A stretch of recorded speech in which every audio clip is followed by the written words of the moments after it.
Nusantaraya, pemerintah tidak transparan karena penuh dengan kebohongan.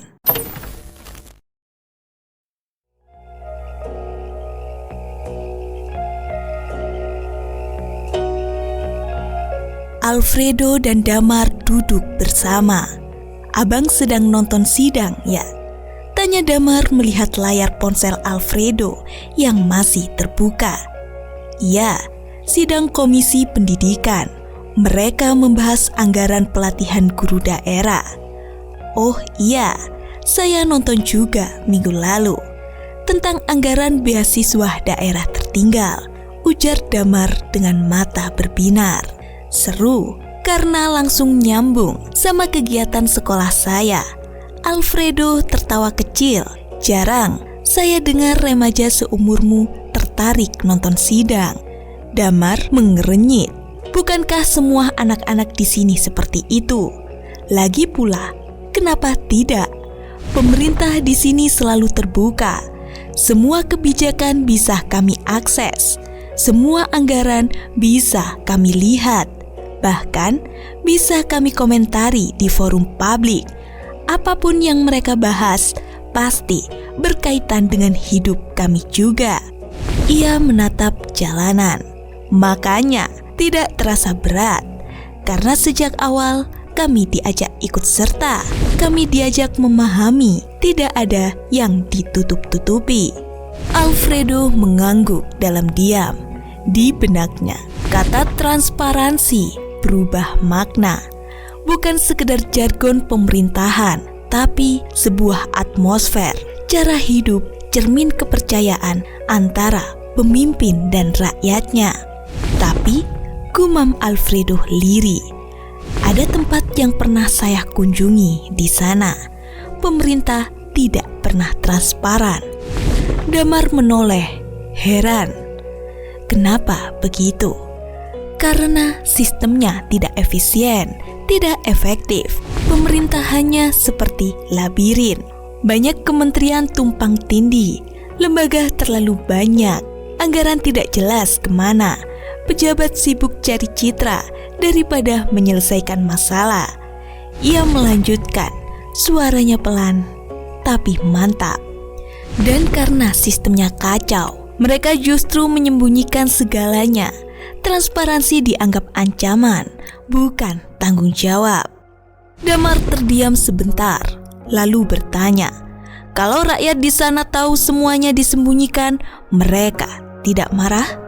"Mereka ingin marah," jawab Alfredo lirih. "Tapi suara mereka dipatahkan oleh kebisingan. Media di sana dipenuhi tayangan tak penting, joget, flexing, konten viral tanpa isi. Rakyat tidak diberi kesempatan untuk berpikir."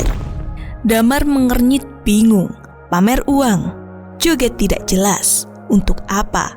Untuk menjadi viral, jawab Alfredo pendek, lalu terkekeh getir. Damar menggeleng. "Itu aneh di sini.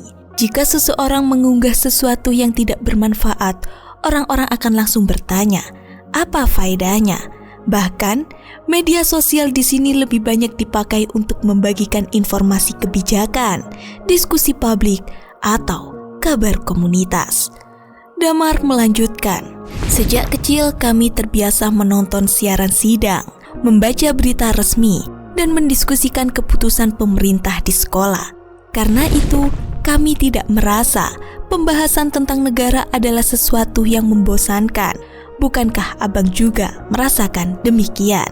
Alfredo menatap Damar dalam-dalam.